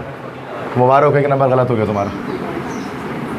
कोबाल्ट 60, कोबाल्ट 60 कोबाल्ट का एक आइसोटोप है 60 एटॉमिक नंबर वाला, रेडियो एक्टिव आइसोटोप होता है। इसी को रेडियोथेरेपी के लिए इस्तेमाल करते हैं, कीमोथेरेपी के लिए, रेडियोथेरेपी जिसको हम कहते हैं, इसके लिए इस्तेमाल करते हैं कैंसर की ट्रीटमेंट के लिए। कार्बन 14 जो होता है, carbon 14 is used for carbon dating. इसको कार्बन डेटिंग के लिए इस्तेमाल किया जाता है। आर्कियोलॉजिस्ट इस्तेमाल करते हैं इसको। आर्कियोलॉजी जानवर है ना, डायनासोर की हड्डी कितने साल, कितने करोड़ साल पुरानी है, या कोई ज़मीन के अंदर से निकले हुए किसी और जानवर की हड्डी वो कितने साल पुरानी है, उसको चेक करने के लिए कार्बन 14 को इस्तेमाल किया जाता है, कार्बन डेटिंग। तो ये हमारा कोबाल्ट 60 है जो कि रेडियोथेरेपी के लिए या फिर कैंसर के ट्रीटमेंट के लिए इस्तेमाल करते हैं। रेडियो एक्टिव आयोडीन का इस्तेमाल थायराइड के लिए होता है, थायराइड के ट्रीटमेंट के लिए होता है ये, ठीक है। थायराइड जिसको बड़ा हो जाता है उसके लिए होता है। 33 a liquid is boil when A option vapour pressure becomes equal to atmospheric pressure. बस ये जो बच्चों ने कल मुझे MCQs बताए सुबह से रात तक, तो इतने ही थे 33, तो वो मैंने करा दिया आपको, ठीक है। अब कुछ नया आता है तो अब आपकी ज़िम्मेदारी आप खुद करें, या मुझे और मिलेंगे तो फिर करा दूंगा एक बार को, मसले की बात नहीं है। एक एक MCQs कराऊंगा जो मुझे पता लगेगा, ठीक है। अब इतने पता लगे थे तो ये मैंने करा दिया फ़िलहाल, ठीक है। इंग्लिश पे आते हैं, सिनोनिम्स वगैरह ही पता लगे उसके अंदर है तो पहले वो कर लेते हैं, ठीक है। बेटा इंग्लिश में ये कि हमारे पास सिनोनिम्स है, इसकी लिस्ट है, इसमें ज़्यादा टाइम नहीं लगेगा बेटा में। बस ये कि कुछ सिनोनिम्स आपको आते होंगे, कुछ नहीं आते होंगे, वो बस हम रीड आउट कर लेता हूँ एक बार, आप इसको याद कर लोगे। ऑब्सक्यूर्ड, इसका मैंने बताया था, एक्लिप्स हो जाना, ग्रहण लग जाना, हाइड हो जाना किसी चीज़ का, ग्रहण लगना किसी चीज़ का। अच्छा अलग अलग मैंने मल्टीपल इसके सिनोनिम्स लिख दिए हैं। Unclear, doubtful, dubious, unknown, hinder, तो मतलब रुकावट, किसी चीज़ में रुकावट होना, ऑब्सक्यूर। कॉन्फिस्केट, कॉन्फिस्केट का मतलब जब्त कर लेना, किसी चीज़ को कब्जे में ले लेना। सीज, पॉइस्ड, पॉइस्ड का मतलब होता है बैलेंस, बैलेंस बरकरार रखना, तवाज़ुन बरकरार रखना, that is called poised. Ridiculous का मतलब फ़नी, एब्सर्ड, है ना, फ़नी को कहते हैं, मज़ाहिया, the one which can be laughed, that is ridiculous. Retarded, retarded का वर्ड आप रिटार्डेशन से निकला है। जैसे एक्सेलरेशन होती है, स्पीड बढ़ती है, रिटार्डेशन स्पीड स्लो होती है। किसी चीज़ का स्लो डाउन होना, किसी चीज़ में लेट हो जाना, ताख़ीर हो जाना, डिले हो जाना, that is called retard, retarded. Annulled, annulled, annulled का मतलब होता है हमारे डिक्लेयर करना, डिक्लेयर इनवैलिड, सॉरी, किसी चीज़ को इनवैलिड करार देना। एन्यूल्ड का मतलब होता है किसी चीज़ को रिजेक्ट कर देना, किसी चीज़ का इनवैलिड हो जाना, है ना। जैसे कि कुछ भी कह सकते हैं कि like the old NIC is annulled nowadays, पुराना शनाख्ती कार्ड अब नहीं चलता, इनवैलिड हो गया है। तो कोई भी चीज़ गवर्नमेंट बहुत सारी चीज़ों को एन्यूल्ड करते रहती है, मतलब जो दोबारा अब उसको इस्तेमाल नहीं किया जा सकता, that is annulled. Wind up, finish, that's easy. Hesitate करना, हिचकिचाना, रुकना किसी चीज़ से, कोई चीज़ करने से हिचकिचाना, तजब्जुब का शिकार होना, हेजिटेंट होना किसी चीज़ के बारे में। तो हेजिटेट का सिनोनियम क्या हो जाएगा हमारे पास? डाउटफुल होना, अनश्योर होना, अनसर्टेन होना किसी चीज़ के बारे में, सही है। कंसील, कंसील का मतलब तो छुपा हुआ, हिडन। अगर कोई चीज़ छुपी, कंसील्ड वायरिंग होती है ना, छुपी हुई वायरिंग, तो कंसील मतलब होता है छुपा हुआ किसी भी चीज़ का। तो hide, cover, that is conceal. Hike, hike का मतलब हाइकिंग करना, चलते हुए कहीं जाना, वॉकिंग करना, ट्रैम्प करना, स्ट्रॉलिंग करना, रैम्बलिंग करना, सैर व तफरी के लिए चलना फिरना, दैट इज़ कॉल्ड हाइकिंग। तो वॉक भी मायने आ सकता है, ट्रैम्प भी आ सकता है, रैम्बल भी मतलब यही होता है सेम, सही है बेटा, समझ गए? कोई मसला? भाई एक बार इसको, इसमें कोई केमिस्ट्री तो है नहीं कि मैं फॉर्मूला लिखना शुरू कर दूँ, लिखा हुआ तुम खुद भी पढ़ सकते हो। और चूँकि मैं वीडियो रिकॉर्ड करो तो बोलना पड़ रहा है, वरना मुझे बोलने की ज़रूरत भी नहीं है, दिखा दो बस, PDF भेज दो, घर पे खुद कर लोगे, ऐसे ही है। ड्राउजी, ड्राउजी का मतलब क्या होता है? स्लीपी या स्लीपी, सोया हुआ होना, लेजी होना, ड्राउजी। स्वेल्ड, स्वेलिंग होना, सूज जाना किसी चीज़ का, सूजा हुआ होना, फूल जाना, इन्फ्लेट हो जाना, एक्सपेंड हो जाना, किसी चीज़ का इन्फ्लेट हो जाना, एक्सपेंड हो जाना, फूल जाना, that is called swelled. Scorch, scorch का मतलब होता है झुलसा देना, डिस्कलर, हाँ बर्न, डिस्कलर भी हो सकता है इसका, ठीक है। टम्बल, टम्बल का मतलब होता है गिर जाना, फॉल डाउन। ट्रिवियल, ट्रिवियल के क्या मतलब होता है? कॉमन, कोई आम सी चीज़ हो, ट्रिवियल। ब्लिंक, ब्लिंक का मतलब होता है जैसे आँख, झलक, किसी चीज़ की एक झलक देखना, या ब्लिंक का मतलब आँखों को एक बार बंद करके खोलना, दैट उसको ब्लिंकिंग करना। तो उसको फ्लिक कह सकते हैं, फ्लिक कह सकते हैं, विंक भी कह सकते हैं, या फिर हम ग्लिम्स कह सकते हैं, क्योंकि ग्लिम्स तो एक झलक को कहते हैं, ग्लिम्स हटा सकते हैं। फ्लिक या फिर विंक के ज़्यादा बेहतर वर्ड्स हैं, ठीक है। ब्लिंक अगर आ जाए तो ब्लिंक मतलब आंखों को चपकना, जिसको हम कहते हैं। अबाइड बाय तो बताया स्टिक टू, किसी चीज़ के साथ स्टिक रहना। वैग, वैग का मतलब होता है जो चीज़ क्लियर ना हो, धुंधला हो, कुछ चीज़ ब्लर हो। अगर कुछ चीज़ ब्लर है तो वो चीज़ वैग है। वैग मतलब नॉट क्लियर, क्लियर नहीं है। स्ट्रे, स्ट्रे मतलब बताया ना बेघर, होमलेस, होमलेस भी हो सकता है, सेपरेटेड या डेविएटेड भी हो सकता है, एक ही बात है। होमलेस एक और ऐड कर सकता हूँ, जो रास्ते से भटक गया हो, राह भटक गया हो, उसको हम लोग कहते हैं स्ट्रे। जैसे स्ट्रे डॉग बताया था ना, स्ट्रे कैट। अफ्लुएंट, ए से अफ्लुएंट बताया था अमीर, wealthy, rich person.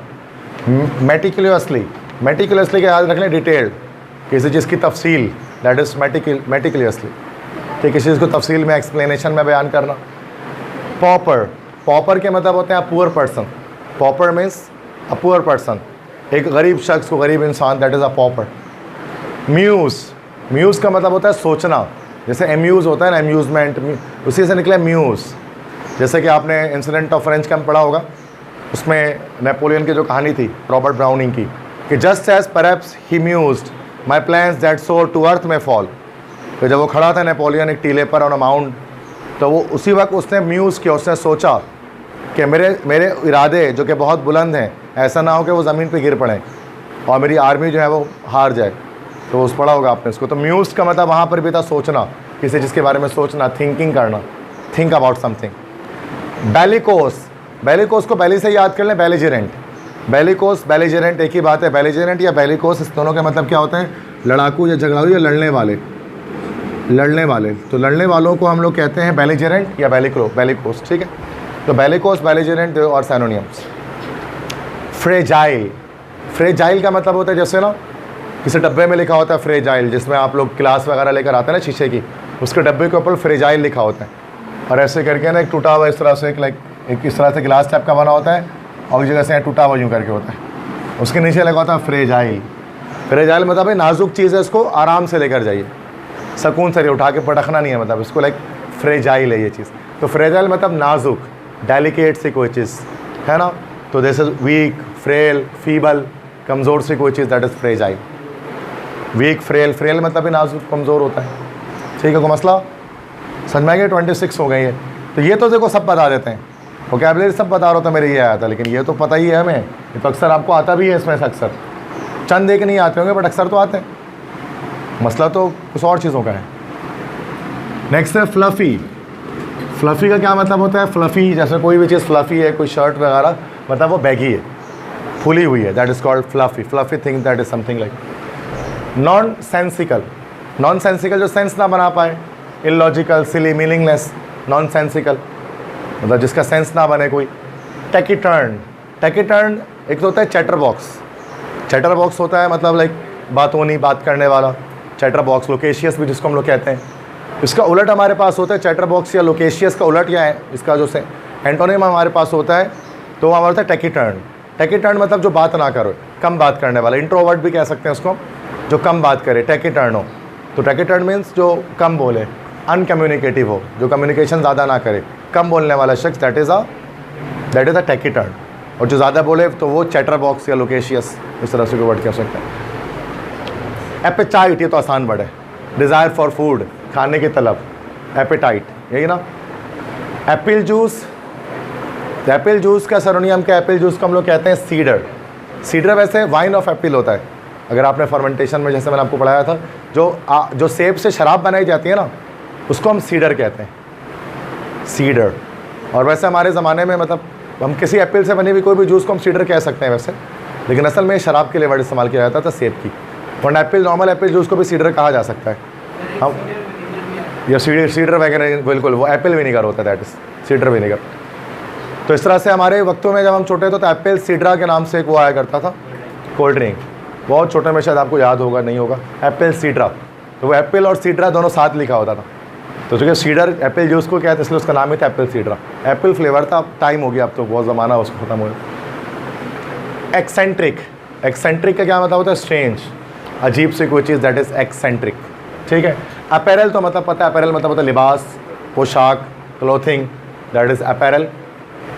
About of Canterbury में कहा था ना उसने, शेफर्ड ने, कि lend me your apparel and I will ride to London to answer your quarrel, कि मुझे अपना कपड़ा दे दे और मैं जाऊंगा लंदन आपके 3 सवाल के जवाब देने के लिए, किंग जॉन के पास। बड़ा याद है ना?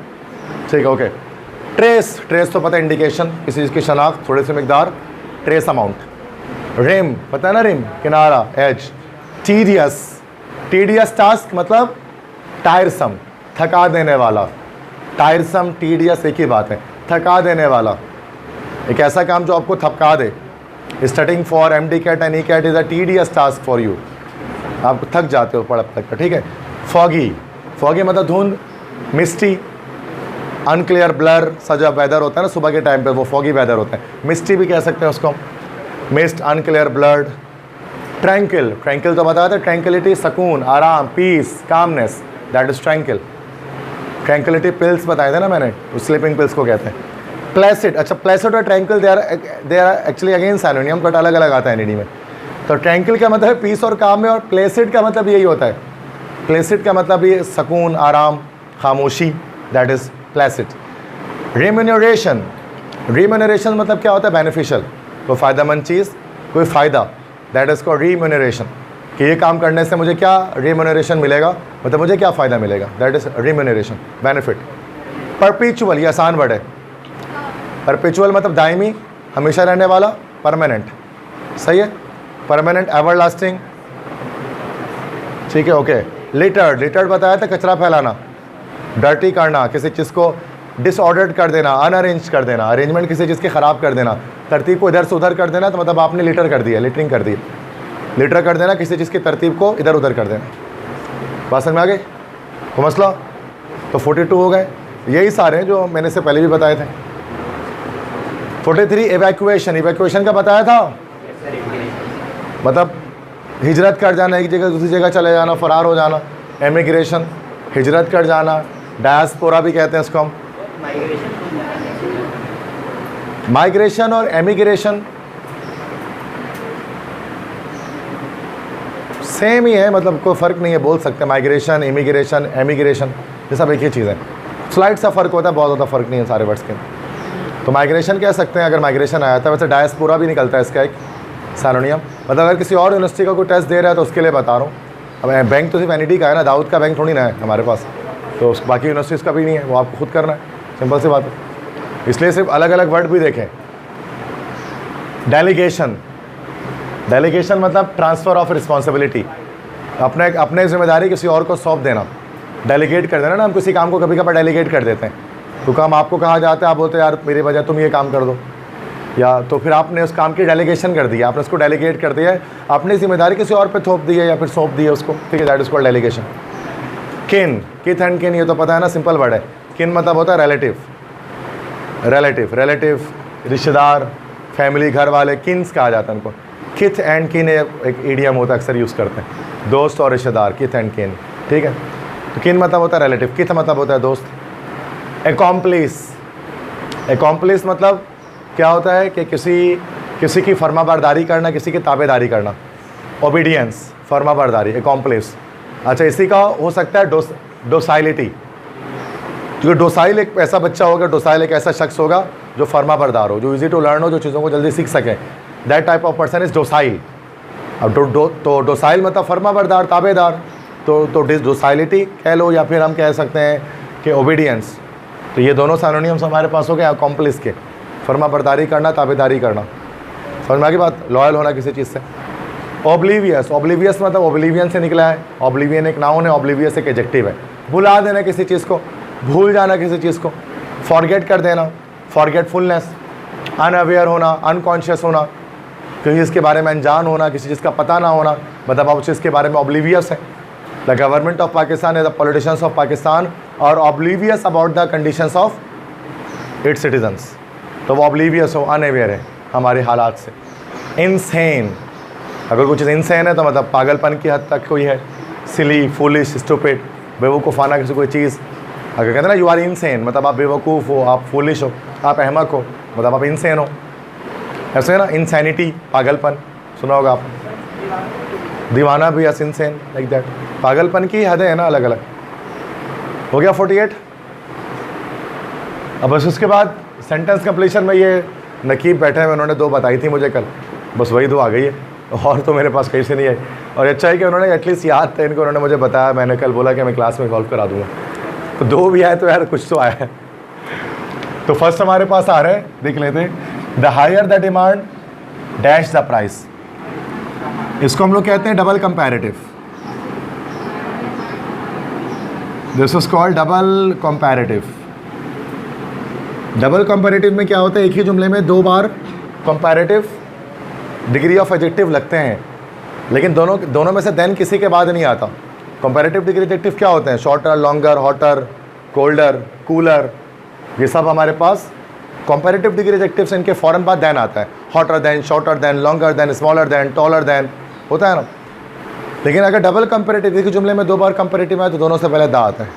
जैसे कि अगर हम एक सेंटेंस लिखो, for example, the higher you go, comma, the cooler it is. The higher you go the cooler it is, जितना ऊपर आप जाओगे उतनी ठंडक बढ़ेगी। अब यहाँ पर देख सकते हैं कि हायर और कूलर ये दोनों कंपैरेटिव डिग्री एडजेक्टिव्स हैं, they are comparative degree adjectives. तो इसलिए हमने इनसे पहले, हायर से पहले भी दा यूज़ कर लिया और कूलर से पहले भी हमने दा यूज़ कर लिया। इसलिए इसका आंसर यह लगेगा हमारे पास, the higher the demand the higher the price. जितने ज़्यादा डिमांड होगी उतने ज़्यादा प्राइस होगा, सिंपल सी बात है। डिमांड एंड सप्लाई रूल इसी को कहते हैं। सेकंड है the clothes which dash designed by boutique you dash wear, क्या होगा उसका?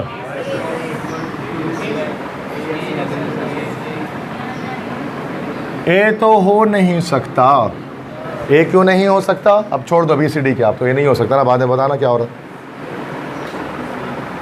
हाँ, चैम्पियनशिप नहीं जीत रहे हैं यहाँ पर खड़े हो गए। वो बच्चा ए नहीं बोल रहा होता ना, उसको पता होता है ए बोलने वाला होता है लेकिन नहीं बोलता है, उसको ए पेंट आउट हो। जब ए कोई बोल रहा है फिर चिल्ला के भी बोल रहा तो क्या तुम्हारा ए ही था बेटा, तुम्हारा बी नहीं था। अच्छा, तो बोला नहीं मुँह से, अब किसी और ने ए बोल दिया, आपको बी में डाउट था, आप बी बोल दोगे फ़ौरन से, फिर लगेगा हम चैंपियन होंगे। नहीं, पहली बार जो बोला है बस वही बोल रहा है, उसका सही हुआ तो सही है। ए के बाद आप बी बोल रहे हो तो क्या बोल रहे हो अभी? वो तो 3 ही चॉइस बच गया, 33% तुक्का भी लग सकता है। अब बी के बाद बच्चे बोलते सर सी होगा, अब सी होगा, तो 50% प्रोबेबिलिटी सही हो सकती है। तो ये कोई फंकारी थोड़ी ना कि एक के बाद दूसरा सही बोल दे बंदा, सिंपल सी बात है। तो अब इसमें गलत क्या है ये चेक कर लो। वर्ड के साथ शुड, वर्ड जो है ना वो पास्ट आएगा ना बेटा। अब शुड के साथ जब वर्ड की फर्स्ट फॉर्म है ना, शुड वेयर, तो ये हमारा प्रेजेंट फॉर्म हो गया ना। तो पास्ट और प्रेजेंट एक साथ तो कभी नहीं आता। सबसे मेन रोल तो यही है सेंटेंस कंप्लीशन का। तो ए तो है नहीं। अब अगर हम बी को चेक करते हैं तो the clothes which are designed by boutique, वो क्लोथ जिसको डिज़ाइन किया है बुटीक ने, यू शुड वेयर, तो मैं वो पहनना चाहिए। तो यहाँ पर बी ऑप्शन यहाँ पर हमारा करेक्ट हो रहा है, सही है। तो ये बहुत मुश्किल नहीं होते, लेकिन मेरे पास में क्वेश्चंस मुझे मिलेंगे तो मैंने इसको बता दिया, ठीक है। कोई मसला? तो आई थिंक और क्वेश्चंस मेरे पास है नहीं, यहीं तक, सॉरी। अच्छा, एक मैंने स्लाइड आगे बढ़ा दिया, चलो करा देता है। तो कोई मसला? क्लियर? एक स्लाइड उसकी है, सिनोनिम की एक और स्लाइड है, वो दिखा देता हूँ। समझ गया ना ये दोनों? बाकी किसी और स्टूडेंट के पास है तो वो मुझे भेज दे, जितने बच्चे इसको या जो बच्चे इस लेक्चर को वॉच कर रहे हैं इस वक्त, तो वो सारे बच्चे, ये नंबर है 0300-215-2272, ये मेरा व्हाट्सएप नंबर है, ठीक है। तो इस नंबर पर आपको अगर कोई इसके अलावा MCQs, अगर आपको ख़ास तौर पे सेंटेंस कंप्लीशन के या सेंटेंस फॉर्म या स्पॉटिंग एरर के मिलते हैं, तो तमाम सुनने वाले स्टूडेंट से रिक्वेस्ट की जाती है कि वो इस नंबर पर मुझे भेज दें ताकि मैं उसके करेक्ट MCQs बता सकूं तमाम स्टूडेंट्स को, जिससे सबका फ़ायदा हो जो तमाम लेक्चर्स देखते हैं। ठीक है, ओके। सो अब आगे बढ़ते हैं नेक्स्ट। और चैनल को एक बार सब्सक्राइब कर दीजिए। मैंने एक बार बोला बेटा, लोग 100 बार बोलते हैं 5 मिनट की वीडियो में। अच्छा ओके, और एक बंदा भी सब्सक्राइब नहीं करता है फिर। Okay, number 49 impeachment. अच्छा, इम्पीचमेंट एक वर्ड है। इम्पीचमेंट का मतलब होता है एक्यूज़। एक्यूज़ मतलब इल्ज़ाम देना, इल्ज़ाम तराशी करना, किसी चीज़ पर इल्ज़ाम देना, किसी चीज़ का इल्ज़ाम तराशी करना, किसी को एक्यूज़ कर देना, इल्ज़ाम लगा देना, मुलजिम ठहराना किसी को। तो इम्पीचमेंट और accuse they both are synonyms. Trifling या ट्राइफलिंग मतलब इररेलेवेंट। अगर कुछ चीज़ ट्राइफलिंग है या ट्राइफल है मतलब वो चीज़ इररेलेवेंट है, गैर मुनासिब है, नॉट रेलेवेंट। ठीक है। जारगॉन, जारगॉन किसे कहते हैं? Unintelligible speech. अनइंटेलिजिबल स्पीच मतलब जारगॉन से मुराद एक ऐसी बातचीत, एक ऐसा कलाम जो आपको समझ में ना आए, जिसको आप समझ ना पाए, दैट इज़ जारगॉन। मतलब लाइक जब बहुत सारे फील्ड वाले स्टडी कर रहे होते हैं ना, मीन्स लाइक डॉक्टर्स हैं, अब डॉक्टर्स की अपनी लैंग्वेज होती है, वो जारगॉन कही जाती है ना उसको। अब वो ड्रिप लगाना है ना, अगर कैनोला बोलते हैं IV लगा दो, IV वो कुछ IV मतलब इंजेक्टेड भी कुछ होगा, हम तो बोलते हैं ड्रिप लगा दो। डॉक्टर साहब से बात कर रहे होते IV दिया, IV की लाइन क्या आती है, IV लाइन बनाई, ये क्या क्या बात कर रहे हैं। दो डॉक्टर आपस में अजीब सी बातें करते हैं और समझ भी रहे होते हैं, हमें समझ में नहीं आ रहा होता। तो डॉक्टर जब हमारी तरफ देखते हैं तो हमें अलग तरह से बात करके बता रहे होते हैं, वो जारगॉन कहलाती है। तो कोई भी ऐसा है, केमिस्ट अगर बात करे, फिजिसिस्ट बात करे, सबकी लैंग्वेजेस डिफरेंट होती हैं।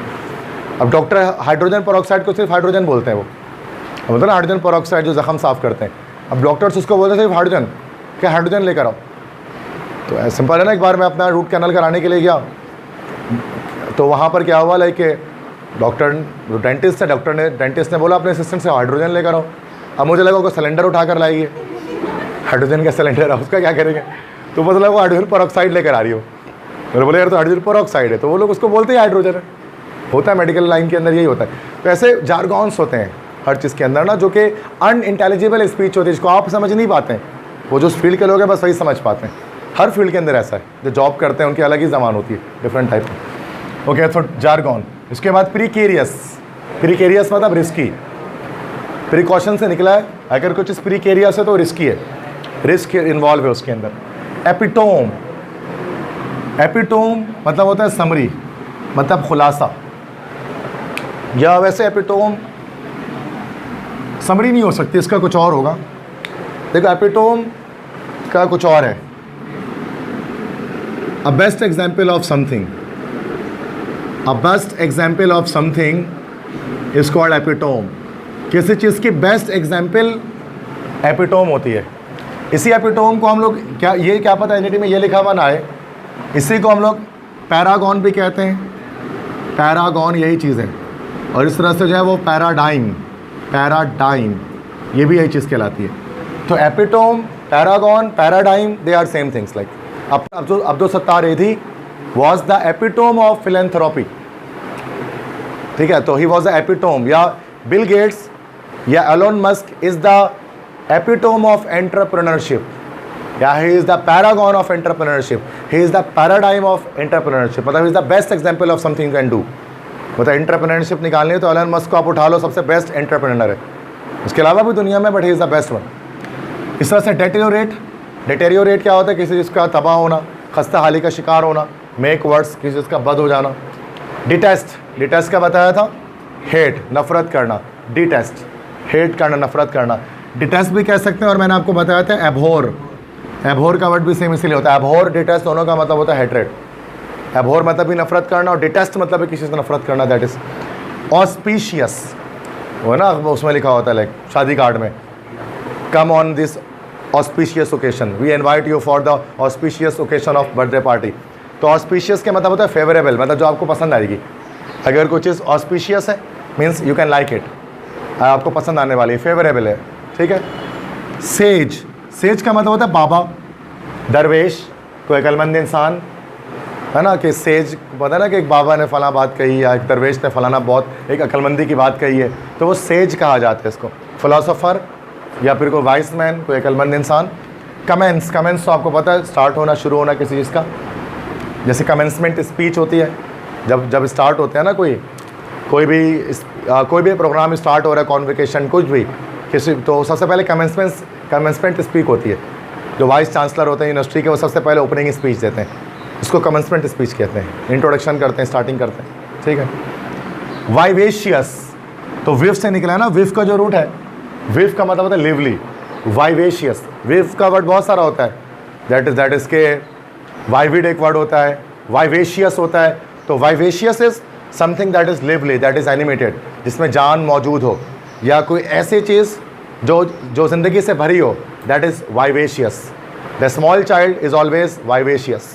तो छोटा बच्चा ज़िंदगी से भरपूर होता है, वो वाइवेशियस होता है, ज़िंदगी भरी होती है उसके अंदर, वो दिख रही होती है, दैट्स वाइवेशियस। तो विव का मतलब ही होता है लिव, लिविंग थिंग। जैसे बायोलॉजी में आप पढ़ते हैं ना भाई, वीवी पैरस, ओवी पैरस, है ना, the one which lays newborn babies that are viviparous animals like human beings, and the one which gives eggs or lays eggs is oviparous ना, लाइक बर्ड्स इट इज, ठीक है। तो वीवीपैरस का मतलब क्या है? वीवी विव से निकला ना, लिव, जो डायरेक्ट लाइफ को बर्थ दे रही, और ओवीपैरस जो पहले मतलब लाइक एग को बर्थ दे रही है। ओवा मीन्स एग, लाइक बायोलॉजी में पढ़ते हैं ये सब। कर्ब, कर्ब का क्या मतलब होता है? तो to control, to hold something. एक तो उर्दू वाला कर्ब होता है, मतलब अजियत, अजाब, कर्ब, तो वो तो अलग कर्ब है। और ये जो इंग्लिश में जो कर्ब होता है ना, इसका मतलब होता है कंट्रोल करना, किसी चीज़ को होल्ड करके रखना। यस,